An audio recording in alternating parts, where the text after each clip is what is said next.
다음에요, 이제 와인은 어떤 종류가 있는지 한번 크게 말하면 와인은 두 가지로 나눌 수 있는데 스틸 와인하고 스파클링 와인으로 나뉘는데요. 스틸 와인은 기포 없는 거, 스파클링 와인은 기포 있는 거, 기포 유무로 나눌 수 있고요. 그 다음에 이제 우리가 색깔류로 나눌 수 있겠죠. 레드 와인, 그 다음에 화이트 와인, 로제 와인. 그러면 레드 와인은 어떻게 만들까요?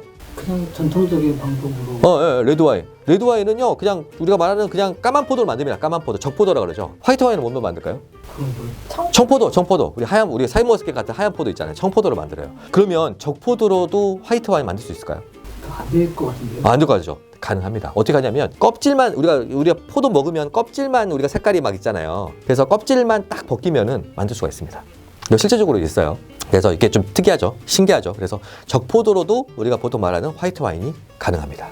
우리 이제 스파클링 와인 한번 이야기를 해볼게요. 이거 스파클링 와인. 스파클링 와인 대표적인 게 뭐가 있을까요? 스파클링 와인이라고 하면 잘 모르시더라고요. 오히려 뭘 아냐면 샴페인. 우리가 샴페인이라고 하죠. 근데 이제 샴페인 제가 한번 유식한 방법. 제가 이거는 꼭 아시는 게 좋을 것 같아요. 와인 했을 때 좀 유식하게 보이는 방법. 샴페인이란 말을 함부로 쓰면 안 됩니다. 샴페인이라고 하려면은 이게 프랑스 상파뉴 지방에서요. 우리가 샴페인 방식이라 그러는데 전통적인 방식으로 만들어진 스파클링 와인만 샴페인이라고 할 수가 있습니다. 그래서 샴페인이라는 용어를 많이 함부로 쓰면 안 돼요. 만약에 우리가 그냥 복숭아로 만들어 복숭아 샴페인 막 이런 거 있잖아요. 이런 거 잘못 쓰면은 바로 그냥 고소 들어옵니다. 그래서 상표권 침해이기 때문에 절대 그러지 않고요. 프랑스에서도요, 스파클링 와인이 샴페인만 있는 게 아니라 다른 것도 있거든요. 그래서 다른 거는 이름이 좀 다릅니다. 프랑스에서는 보통 크레망, 무쉐 이렇게 표현을 하고요. 이탈리아 같은 경우 스푸만테 이렇게 표현하고, 스페인은 까바, 독일은 젝트 이렇게 용어가 다 달라요. 어디 가셔서 그냥 샴페인, 나 이거 샴페인 먹었어. 그런데 샴페인 아닌 경우가 있겠죠. 친구가 막 까봐줬는데, 스페인 까봐줬는데 샴페인 먹었다. 이렇게 하면 안 된다. 그러니까 샴페인은 정말 프랑스에서 나오는, 그 이름이 써 있어요. 샴페인이라고 써 있거든요. 그러니까 그것만 샴페인이다. 이렇게 생각하시면 좋을 것 같고, 미국이나 호주라든지요. 그 다음에 영어권에서는 뭐라고 하냐면 스파클링 와인, 버블 와인 이런 표현을 쓰거든요. 그래서 미국이라든지 호주 와인들 같은 경우에는 이렇게 좀 씁니다. 스파클링 와인을 어떻게 만들까요? 탄산수 같은 거요? 탄산수로 만들까? 혹시? 이렇게 생각할 수도 있겠죠. 이게요, 제일 싸구려 만든 방법. 우리가 콜라 만들듯이 만들면 됩니다. 그냥 와인을 만들어요, 처음에. 하여튼 만들어 놓고, 거기다가 탄산수를 집어넣으면 되겠죠. 우리가 콜라 만들 때 그렇게 만들잖아요. 이거는 굉장히 싸구려. 아까 제가 샴페인 방식이라고 그랬잖아요. 전통적인 방식은 어떻게 만드냐면, 이거 좀 어렵습니다. 어떻게 하냐면, 처음에 와인을 만들어요. 화이트 와인을 만든 다음에 병에다가 넣어요. 병에다 넣은 다음에 넣으면서 효모랑 이미 이제 와인이 돼 있잖아요. 술이 돼 있잖아요. 거기에다가 또 효모랑 그 다음에 당분을 더 집어넣습니다. 그리고 우리가 이제 처음에 우리가 와인 만드는 건 1차 발효, 그 다음에 병에다가 당분하고 효모를 넣는 건 2차 발효를 하거든요. 그럼 2차 발효가 되면서 어떻게 될까요? 이제 발효가 되겠죠. 다시 또 도수가 좀 올라가겠죠. 도수가 올라가면서 이산화탄소가 나오겠죠. 그럼 이산화탄소가 이 병 안에 가둬지게 되거든요. 그 다음에 좀 어려운 방법인데, 그 효모 찌꺼기가 생기는 거를, 이제 효모 찌꺼기 생기를 이제 없애는 방법이 있어요. 그 없애는 방법이 조금 힘들거든요. 그래서 이제 우리가 보통 이게 너무 만들기가 힘들기 때문에 샴페인이 사실 비싼 이유가 이게 인건비가 많이 들어서 그런 건데, 아무튼 이게 아셔야 될 게, 샴페인 같은 고급 스파클링 와인은 우리가 인위적으로 넣는 게 아니라 자연 발생적으로 생기는 탄산가스를 우리가 막는 역할을 한다. 이렇게 생각하시면 될 것 같습니다. 그 다음에 이제 재밌는 게 이제 스위트 와인 만드는 거, 스위트 와인이 이제 단 와인이죠. 단 와인은 어떻게 만들까? 첫 번째 제일 쉬운 방법은요, 그냥 발효를 중단해버리면 됩니다. 이제 제가 그랬잖아요. 당분이 알코올로 바뀌는 과정이잖아요. 어떻게 보면 갑자기 발효를 하다가 중단해버리는 거예요. 그러면 당분이 많이 남아있겠죠. 근데 이런 거의 단점은 뭘까요? 도수가 안 나옵니다. 도수가. 그래서 대표적인 게 이제 모스카토 다스티라고 있는데, 모스카토라는 다스티라는 와인 되게 유명한 와인도 있거든요. 굉장히 좀 초보분들이 좋아하시는데, 이게 어떤 와인이냐면 발효를 중단해 버렸어요. 이게 모스카토라는 품종이 있는데, 모스카토 품종이 우리가 이제 잘 아는 품종이에요. 뭐냐면 머스켓이라는 품종입니다. 머스켓.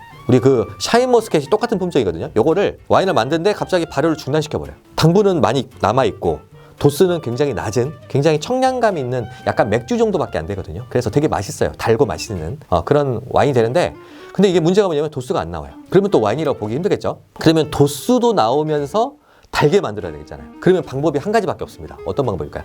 당분을 최대한으로 높이는 거예요. 근데 우리가 포도가 가지고 있는 우리가 당분이 한계가 있잖아요. 그래서 이제 여기서 꼼수가 발휘되는데, 꼼수가 발휘되는 것 중에서 이제 어떤 와인이냐면 아이스 와인이 있어요. 아이스 와인. 아이스 와인 들어보셨어요? 이게 아이스 와인이 독일이 원조인데 캐나다 아이스 와인이 굉장히 유명하거든요. 이게 대부분 추운 지방이잖아요. 와인을 얼려버려요. 이제 얼려버리면은 어떻게 하면 수분만 얼거든요. 얼 때 수분만 얼면서 내부에 있는 수분을 빨아들이면서 얼려버려요. 그러면 수분을 제거해버리잖아요. 그러면은 우리가 당분이 농축돼 버려요. 약간. 그러니까 우리가 말하는 포도 주스가 굉장히 농축된 포도 주스가 만들어지기 때문에 이걸 가지고 와인을 만들면은 우리가 굉장히 단 와인이 됩니다. 그래서 그걸 우리가 아이스 와인이라고 하고요. 이것보다 조금 더 고급이 하나 있습니다. 이걸 귀부 와인이라고 그러는데요. 그러니까 곰팡이 있죠.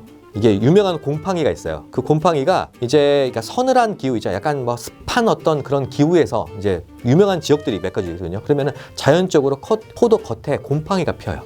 곰팡이가 피면 곰팡이가 이게 나쁜 놈들이 포도에다 구멍을 내버립니다. 구멍을 내버리면서 수분을 다 빨아들여요. 자기가 빨아들여가지고 수분을 다 날려버리거든요. 그러면 어떻게 될까요? 이제 포도가 어떻게 되면 쭈글쭈글해져가지고 우리 건포도 되듯이 약간 쭈글쭈글해져. 그러면 어떻게 되면 이게 건포도 되듯이 되다 보니까 당분이 굉장히 높겠죠. 이제 이렇게 되면은 이거를 가지고 와인을 만들면 우리가 귀부 와인이라고 합니다. 귀부가 무슨 뜻이냐면 이게 영어로 말하면 노블 노트라 그러는데 뭐냐면 귀하게 써왔다, 부패했다. 유명한 지역이 있습니다. 프랑스 소테른 지역, 샤토 디켐이라는 와인이 굉장히 유명한 와인이고요. 그 다음에 토카이라고 있어요. 헝가리의 토카이 와인. 그 다음에 독일의 모젤 지방의 와인들이 대부분 이런 방식으로 많이 만듭니다. 그 다음에 또 한 가지 또 와인을 이제 당분을 하는 방법이 있는데 또 하나 방법이 뭐가 있냐면요. 주정 강화 와인이 있어요. 주정 강화 와인. 주정이라는 게 뭐냐면 우리가 이제 알코올이잖아요. 주정과 이제 대표적인 게 포트 와인입니다. 포트 와인 역사를 이야기하자면요. 포트 와인이 어떻게 되면 원래 와인을 좋아하는 애들이 누구냐면 영국 애들입니다. 영국 애들이. 영국인들이 자기들은 와인을 못 만들거든요. 근데 와인을 수입하는 걸 와인 마시는 걸 너무 좋아해요. 근데 어디 와인을 제일 많이 먹었을 거 아니냐면 어디 와인을 제일 많이 먹었을까? 영국 애들이.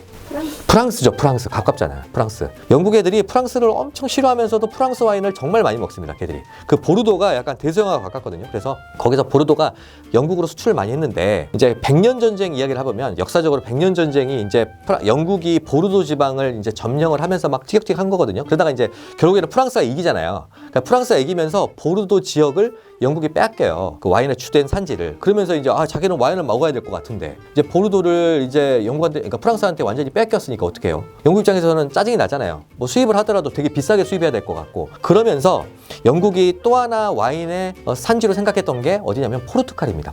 포르투갈이 대서양에 딱 붙어 있어요. 그래서 영국으로 이게 배를 타고 가기가 딱 좋거든요. 그래서 포르투갈 와인 먹자 우리 이제 생각을 해서 포르투갈을 이제 어떻게 하면 수입을 해가지고 영국으로 가져갔는데 어떻게 됐을까요? 다 상해버린 거예요. 포르투갈 완전히 와인이 상하면 어떻게 돼요? 식초가 돼버리거든요. 안 되겠다 싶어져. 거기에다가 브랜디. 보통 이제 브랜디가 뭐냐면 이제 우리가 그 와인을 증류시키면은 브랜디잖아요. 우리가 맥주를 증류시키면은 위스키가 되듯이 그 와인을 증류시키면 브랜디가 되는데 이 브랜디를 넣어버렸어요. 도수가 높아지니까 안 상하겠죠. 그래서 바로 어느 정도 와인을 만들어 놓은 와인에다가 이 주정을 넣어버리니까 그러니까 완전히 와인을 만드는 게 아니라 당분을 남겨놓은 아까 모스카토 아이스 만들듯이 당분을 어느 정도 남겨놓은 상태에서 발효를 중단시키고 주정을 넣어버리는 게 바로 주정 강화 와인이다. 지금도 포트 와인 사서 드시면요, 굉장히 단데 굉장히 도수가 높습니다. 우리 이제 기본적인 이제 와인 용어에 대해서 좀 알려드릴게요. 빈티지 들어보셨죠? 빈티지가 무슨 뜻일까요? 오래된. 맞아, 오래된. 우리 이제 빈티지 스타일이다. 옷 같은 거, 야, 빈티지 스타일이야. 이렇게 나오잖아요. 이 빈티지가 와인에서 나온 용어예요. 사실 우리가 이제 오래된 거 이렇게 하는데, 이게 와인의 나이를 빈티지라고 합니다. 이게 잘 철자를 해보시면요. 뱅이죠, 뱅. VIN이 와인을 뜻한다고 했잖아요. 빈트, T 있고, 그 다음에 Age거든요. 그게 뭐냐면 와인은 나이란 뜻이에요, 사실은.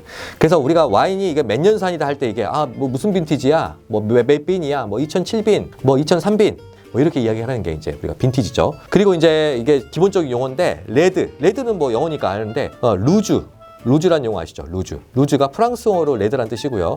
그 이태리어는 로소, 화이트어 프랑스어는 블랑, 이태리어는 비앙코. 이거는 이제 와인에 굉장히 많이 나오니까 기본적인 거고요. 그 다음에 이제 샤또 많이 나오죠.